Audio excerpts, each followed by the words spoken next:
Hi, and welcome to another episode of About the Authors TV. I'm your host, Jake Brown. Percival Everett has a one-of-a-kind mind and literary catalog that the LA Times has argued defies easy category. It's a fluid, unwieldy world Everett chooses to embrace and ultimately reconstruct on the page, one dominated finally by complex themes. While the nation has reasoned that in an age where writers are routinely advised to stick to one genre, promote themselves online, and even like car manufacturers and soda companies build their brands, Everett has consistently done the opposite. Over a career that spanned nearly 30 years, he's published 17 novels, 3 short story collections, 3 collections of poetry, 1 book for children, and 1 novella. His interests have ranged from westerns with Wounded in God's Country to science fiction with Zulus, to retellings of Greek myths with Frenzy and For Her Dark Skin, to political satire with a history of the African American people proposed by Strom Thurmond. Celebrated by National Public Radio as one of the most gifted and versatile of contemporary writers, The New Yorker importantly argues that the novelist has regularly exploded our models of genre and identity. In The Trees, he's raising the stakes, confronting America's legacy of lynching in a mystery at once hilarious and horrifying. He excels at the unblinking execution of extraordinary conceits. His books, which range from the elliptical thriller to genre-shattering farce, their narrators include a vengeful romance novelist with The Water Cure, a hyperliterate baby in Glyph, and a suicidal English professor risen from the dead in American Desert. Beneath his work's ever-changing surface lies an obsession with the instability of meaning and with unpredictable shifts of identity. More recently, the Chicago Tribune spotlighted the fact that all too often, when the words great American novelist come up, they're used in conjunction with white guys writing about suburbia. Think John Updike in the 20th century. I have a better candidate. A writer who's been producing not just novels, but poetry and short fiction for better than 25 years.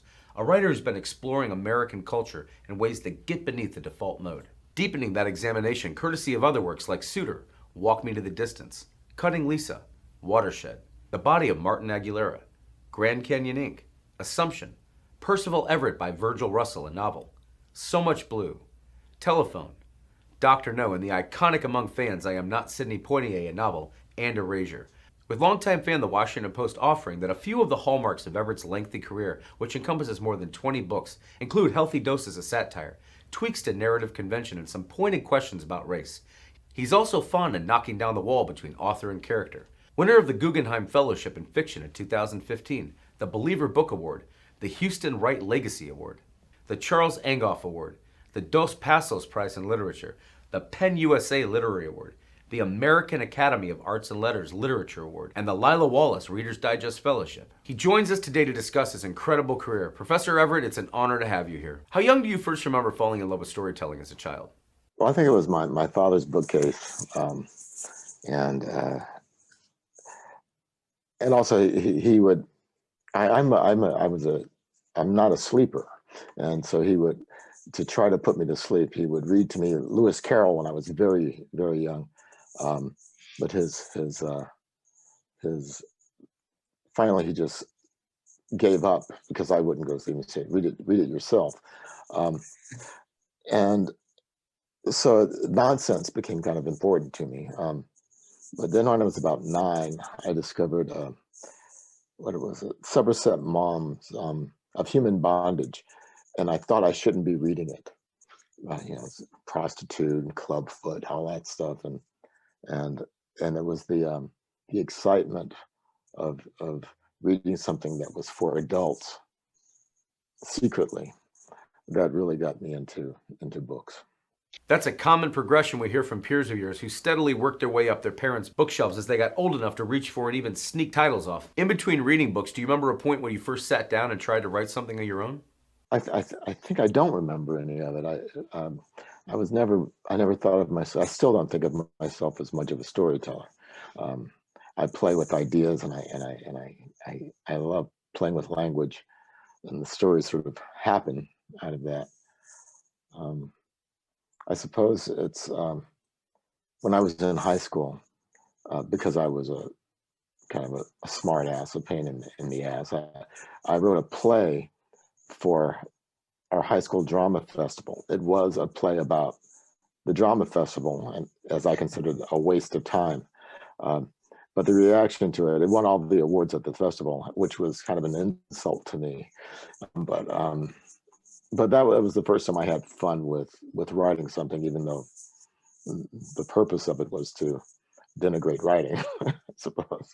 Well, I have an overdeveloped sense of irony, I suppose, and that works its way into it. And I do love reading. I love stories, and I'm always thinking about different ways to tell them.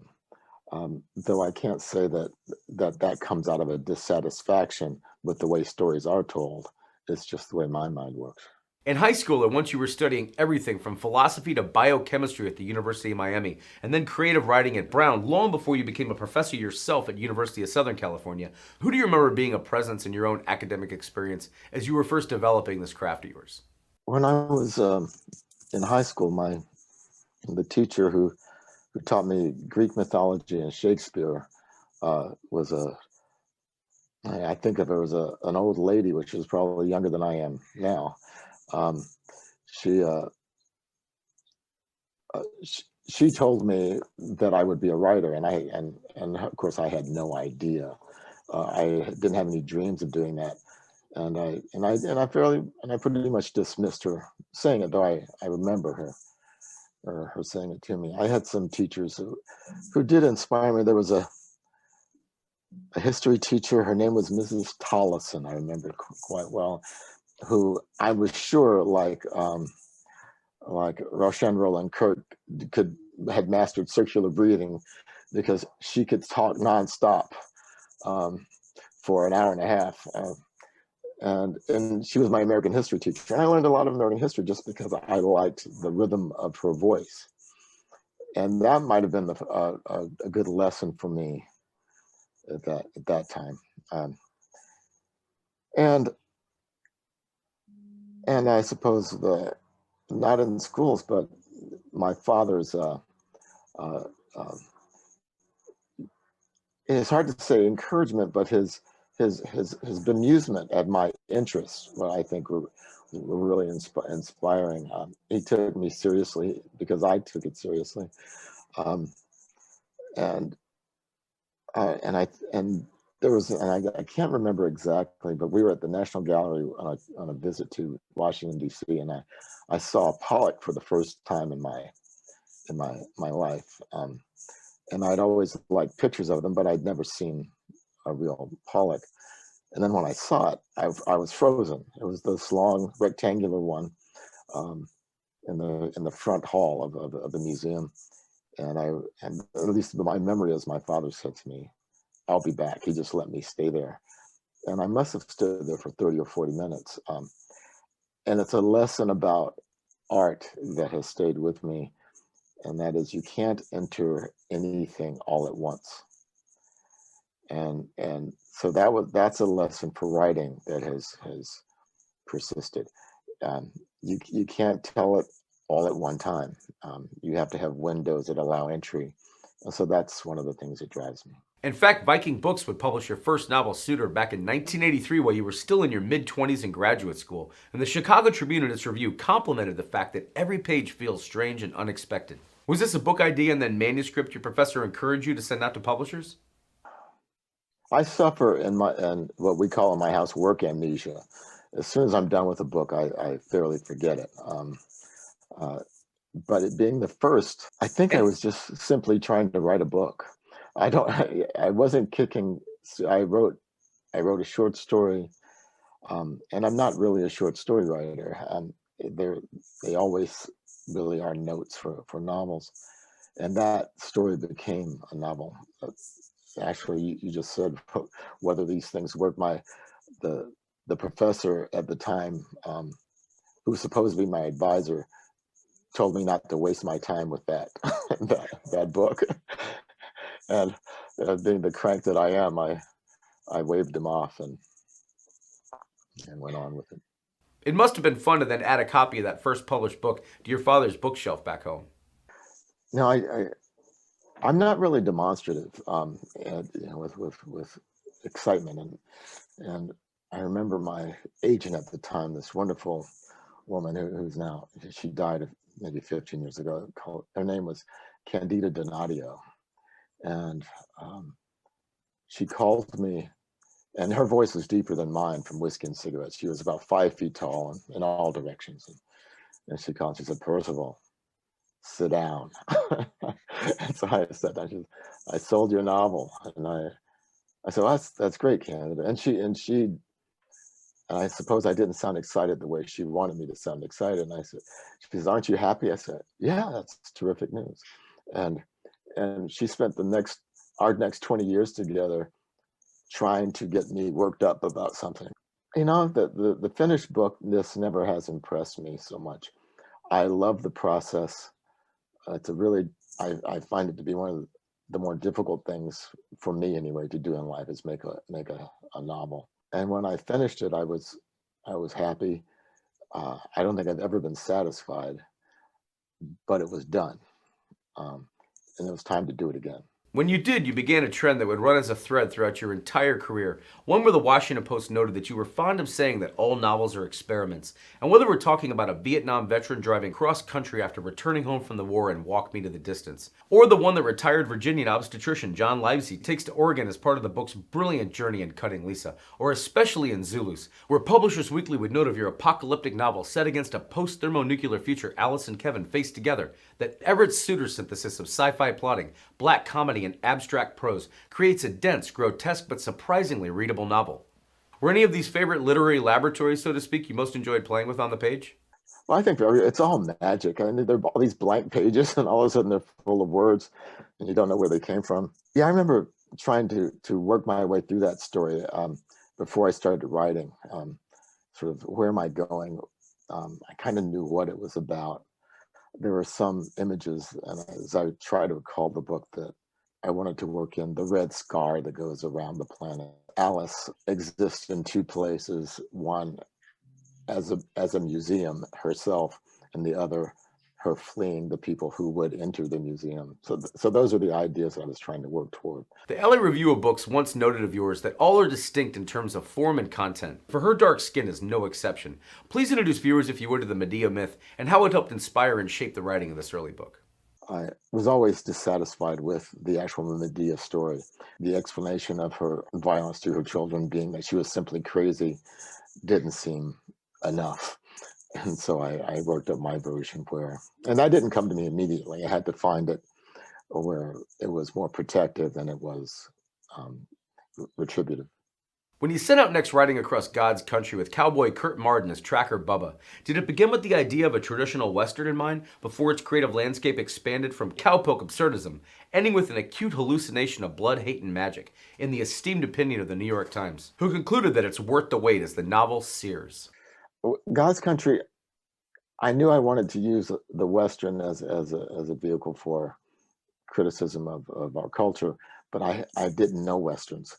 So I read maybe 150 pulp Westerns and watched as many Western movies. And what I really wanted to do was create a language of the Western that sounded like the Western, but really didn't exist anywhere.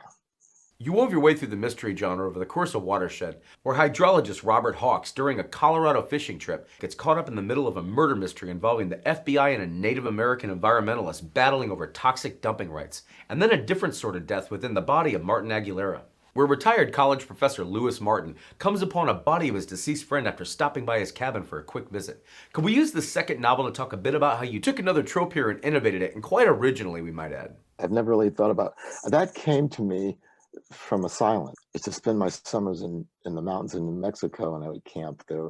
I'd ridden out to camp, and I realized I didn't hear any birds, and I didn't hear anything. And it was maybe 4 or 5 minutes, but that's a long time. And then that silence. What would it mean to not hear anything, and it's just dead quiet in the wilderness? And so it got kind of scary to me. So that's where that novel came from. Why did it feel right to you to set Frenzy within the world of Greek mythology? I was playing with notions of deity and mortality, and I've always had an interest in the classics. That novel was very difficult for me because I read 23 or 4 translations of the Bacchae, and none of them, and I couldn't find entry into. I couldn't make the material my own. So I finally learned ancient Greek so that I could write my own translation of the Bacchae. By far the worst translation of the Bacchae ever written. And I'm not even certain that I completed it, but I wrote quite a bit of it. And that allowed me well, in a way, to own the material and to make changes that I needed to make. I wasn't wed to the mythology. How much of your own reading of Tracticus Logico Philosophicis did you do before conjuring up one of your most original characters to date, one the LA Times spotlighted as a baby post-structuralist genius who cuts his teeth, as it were, on philosopher Ludwig Wittgenstein? Well, I'm always looking at Wittgenstein in some ways. Um, Why does he fascinate you? oh, he does.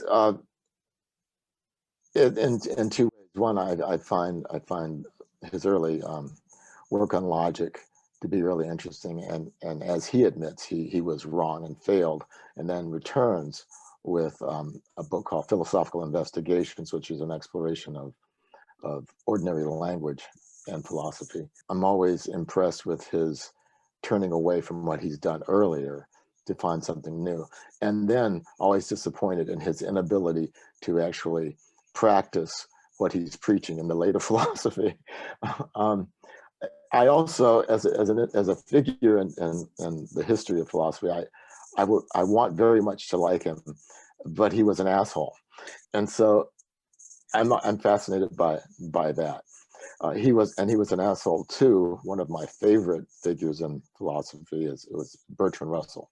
Forbes magazine, in its coverage of your next adventure in publishing, reported that Art Gallery Gagosian has expanded its publishing offerings with its new picture books imprint that pairs best-selling authors with artists. The limited runs of 2,000 hardcover editions of each picture book's title are being sold in their online shop in New York City Gallery and select bookstores. The project is the brainchild of author Emma Cline, the girl's daddy, who conceived of the series and invited a number of internationally renowned fiction writers and visual artists to collaborate on individual books. What was most enjoyable about yours here with Richard Prince?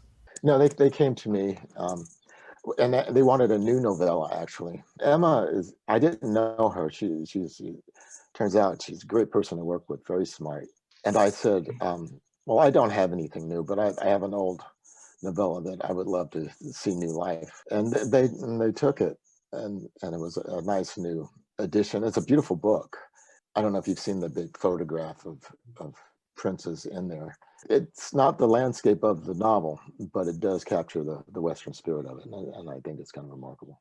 The LA Review of Books would declare that your next celebrated release, Erasure, was not only a great book, but perhaps Everett's best. The kind of book that inhabits its subject completely. When you read the novel, you experience the slippages, the fits and false starts of the psychology of America's original sin. While the LA Times felt the novel anchored here by avant-garde writer and college professor Thelonious Monk Ellison, that you had produced a multi-layered, tightly written novel that refuses to equivocate. It's a funhouse of manipulated reflections, lives viewed through screens and lenses. The story winds through cutaways and short stories, pieces of Greek chorus conversations between philosophers and artists, world leaders, all alternate prisms glimpsing family, academia, identity, and pop culture. Well before you were finished with this masterpiece, did the idea come to you first to write a book within a book with my pathology? Well, the idea did come first. Um, um, I was visiting. I remember the evening it was born, or the morning it was born. I don't sleep, and so a book had arrived at my friend's house. His name was a poet named Cornelius Eady. He's a very good poet, and I read the novel that had arrived. You know, I don't know if it was whether it was a advanced copy or what, and and and it was, to me, it was horrible, and I won't say what it was. The next morning, was talking to my agent, and I said, I can't believe that this was published. He informed me that it had just gotten tons of money for either a paperback or film deal. And I was just amazed. And as we were driving to Philadelphia, they were very nice to give me this ride to Philadelphia. In the back seat, the first line of the novel within the novel came to me, and that was the beginning of the work. I don't think I completed it before I began the other part of the work, but I'm not certain. It was a terrible experience because I hated going to work every morning working on that novel, because I was writing something that was an example of what I don't like, although I was having it on some. And the real frustration after having completed it is that stories are remarkable things. They do work. And so even though I hate the novel within the novel, it works as a novel, and so therefore is successful. and there's a lesson in there for me that I won't go into, but um, it was infuriating, but also instructive. It sounds like it. Would you give viewers any insight into how fully you inhabit a character like Thelonious Monk Ellison once you begin writing? Oh, I think like any other character, I just, since none of them are me, but all of them are, um, um, I just have to, I have to become the actor, and I have to become that voice. There are a few of my works where the voice is very close to mine. I don't think that one is. Was his character's name a subtle nod to your love of jazz? Well, yes, but actually he was named after my mule. I my mule's named Thelonious Monk, and I trained horses for quite a while, and I did have mules with my life pretty much. You've long been celebrated for your colorful titles, with Entertainment Weekly even spotlighting a history of the African American people proposed by Strom Thurmond as their official gutsiest title of the week, where they hailed this collaboration with James Kincaid as delightfully delirious. What first inspired you two to want to take such a clever journey on the page together? James Kincaid is a he's a Victorianist. He's a scholar, very accomplished, um, and we're very close friends. I woke up one morning with this idea of writing a history of African American people by Strom Thurmond. I was just going to do that, um, and and when I told him this crazy idea, he said, "Well, can we do it together?" And I said, "Well, yeah, let's try it." And it really wasn't so much working together at the same time. One thing, he's maniacal. He's so productive and so creative. He just started going, and it wasn't that we just wrote different parts and put them together. I think the funniest parts are the parts that he came up with a lot of the stuff in the letters. Most of my stuff was Thurman. All the interactions with Thurman and the contracts and that sort of stuff. Well, the weird thing is, I came away, and I think this is, I'm glad I can say this. I feel like a decent person. I came away with some compassion. Sure, he was a racist, but he wasn't without some political genius, and he was more complex than I would normally have given him credit for being. One of the things, I don't remember if it makes it into the book at all, that I discovered in the town of Edgefield where he lived. On Sundays, whether a person was black or white, they could go to his house and he would teach them to read. A curious thing, not so easy to just dismiss. And there were, at the same time, here's a guy who, using his political power, was able to get into the back of the car, of a patrol car with this woman who was on her way to being executed. And he knew it, and they were making out.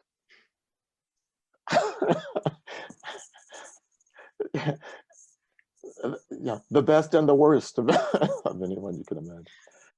National Public Radio would praise the feverish American desert as a bold work, beginning with the genius premise where Professor Theodore Street gets decapitated and is then resurrected at his funeral, and a chaotic journey for Theo and readers follows that NPR promises takes hold of us and won't let go. Was this how it was for you once your imagination got to work? And how elaborate a mapping process did you do before or during the book's writing? I remember when that novel fell into place. I get migraine headaches, and one of the things I say sort of flippantly is, if I could only cut my head off, I'd be okay. And yeah, I was driving home to my ranch, and one of the exit signs was for Theodore Street. And and I was thinking, because I had a really bad headache, that I wanted to sever my head. And as I pulled out the exit, I said, "Well, there's my character's name."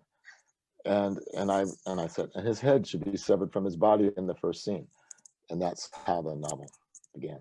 I think about it, and I try to map out what I want before I start writing. I'm no good at making it up as I go along.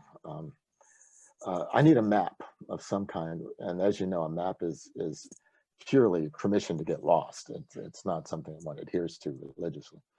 Sometimes, often I draw timelines, and it's to keep track of where I am in the story. And so I'll draw a long timeline and just start.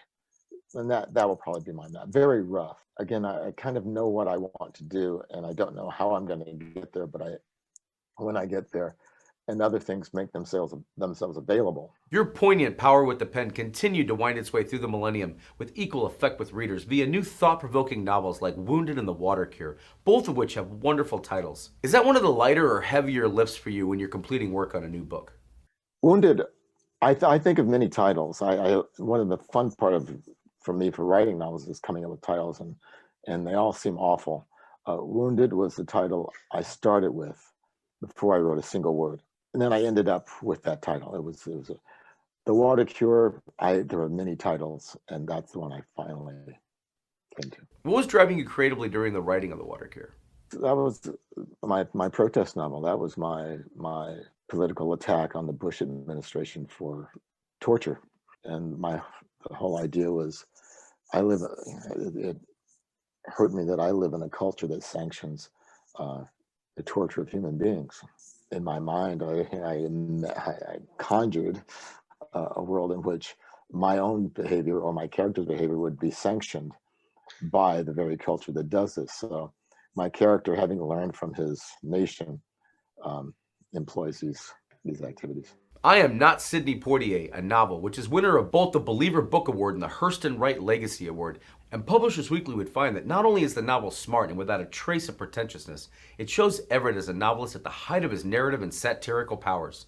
Did this one begin with the fantastic name that you gave the orphan protagonist, Not Sidney Poitier? No, I'm not sure where that came from, except that it was one of the few novels where the title was very easy. No, I think the mother was probably a larger part of the imagining of the novel.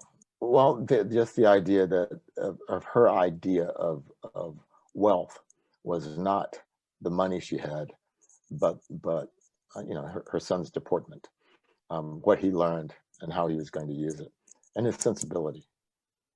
Well, look at me. Sometimes I like to imagine what it's like to be incredibly handsome. So I just thought, what if this character looked like Sidney Poitier? And what if his name was, well, of course, not Sidney Poitier, and that's how it happened.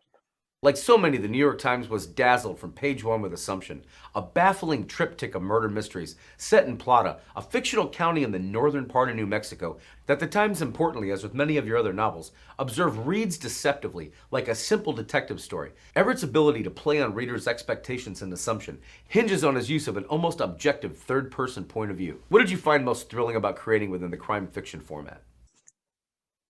The placement of clues.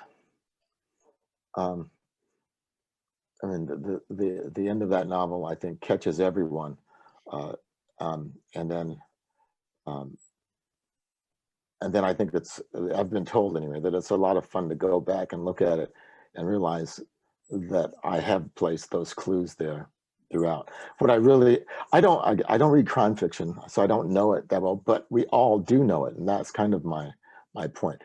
It's always around us in television when we're growing up. So we know all of these tropes. We know how these things move. Um, um, I think one of the failings of Americans in the world is we're used to television shows where the main character always survives in the end because the series has to continue, and so that's how we expect the world to be. um, so I'm playing with that. Why did it make sense to you to write from the third-person point of view throughout the entire story? It creates a different tone, a different relationship with the reader. Um, uh, it's for example, in American Desert, it starts out in first person, and then the reader is informed that the character will tell the rest of his story in third person. But you never forget that you're being told the story but you do by the narrator. So there's an editorializing that goes on that seems to evaporate, but it doesn't. And that's kind of what's present in every third person narrator. There is an editorialization, and so I'm playing with that fact that though there's a pretense of objectiveness, or objectivity, or a pretense of neutrality, there really isn't. Critics and readers alike continued their love affair with Your Way of Words after finishing Percival Everett by Virginia Russell, a novel where the New York Journal of Books raved that there is much to like about this book. As with Everett's other books, this one's a melting pot of historical, cultural, and scientific facts and ideas. The greatest strength of Percival Everett by Virgil Russell may be the book concept itself, which teases and challenges the reader by intermingling fiction and faux biography. Please tell fans and viewers a bit about your father's life and how it helped inspire this book idea. Virgil Russell combines Dante's Virgil, obviously, with Bertrand Russell, my philosophical hero. One is the guide, and the other is the foundation for how I view reasoning, and so. We'd love it if you'd also touch on the fascinating process of weaving three narrative threads that tie so much blue together as a complete story. It's a braiding of stories, and I'd done that before. I did that in my novel Watershed as well, and I suppose to some extent I do it in Erasure, but differently. Now everything, and in The Water Cure, but it appears as I wrote it. I don't tend to write things and then shuffle them in any way. So I would stop, write the next section, stop, and then write and move back and forth. Technology is an interesting thing. I still resist putting computers and cell phones in my work. Well, ask yourself this: when's the last time you saw a telephone in a painting? Yeah, yeah. So and certainly I'm just, and I don't know what was fun about it. I actually don't know if anything is fun about doing this. I know it's something I need to do, and I do it. And apparently, I don't have a sense to stop, but. Telephone not only had the distinction of being published simultaneously in three different versions, but perhaps more significantly in how it was received, earning your first nomination for the Pulitzer Prize for Fiction. With the esteemed awarding body reasoning it was worthy of such distinction as a novel of narrative ingenuity that includes both a heartbreaking illness and a crime story in its exploration of discontent, loss, and the possibility of redemption. Before a compass wound up on the final cover, what did you first find was guiding your muse as you sat down to begin writing on this one? Well, that's even more, sadly, more meta than any of the others. I've always been fascinated by this appeal to the writer. People ask me all the time, what does this mean about a novel or a story? And it doesn't matter what I think it means, because I'm probably wrong anyway. It's what it means to the reader. So it's this appeal, and I would see this in criticism, with this, and in classes, students always want to know what the writer intended, and that's bullshit. Doesn't matter what the writer intended. I mean, I suppose it does in some scholastic sense, but as far as the meaning of a work of art, it doesn't matter at all. So I instead of considering the authority of the artist, I became interested in the authority of the reader, and how and since there are so many different readers, and I don't write for any one of them, and I don't write for any collective of them. I write for myself. I began to wonder, what would it be if everyone was discussing, if people were discussing the same work, but they were not the same work. Your fingers felt like they were on fire writing The Trees, with NPR pointing out that even while the murders are gruesome in detail, the language is rough, and there are racial epithets of all kinds, and the humor is politically incendiary. How amid all that did you manage to keep your sense of humor alive, especially exploring such dark subject matter? The only question I have is why it took me so long to do it. But I had the outrage, and I suppose I was just waiting for some again entry into it. I remember, and it was writing the first scene. I said to my wife, "Well, I'm not being very fair to white people here." And then I thought about it and said, "But that's okay." And I went on. Do you typically find you feel a certain way after living with a book in your head and on the page for so long once you finish writing it? Well, I suppose there always is some kind of postpartum situation going on, but Yeah, but novels don't end as much as they're abandoned. You have to just get out of there. Okay, it's done. I think with that one, maybe it was a little different from the others. I really don't have an answer because usually by then I'm ready to work on something else. What can fans look forward to with one of your newest releases, Dr. No? Dr. No was my COVID novel. I didn't expect to write it. I was locked in the house, couldn't go anywhere. And I said, well, I might as well play with something. And so something playful came out. Yeah, I don't remember exactly, but it's just the idea of nothing. We were locked in the house and I started kicking around. Uh, I think I was reading The Existentialists again, just to have something to do.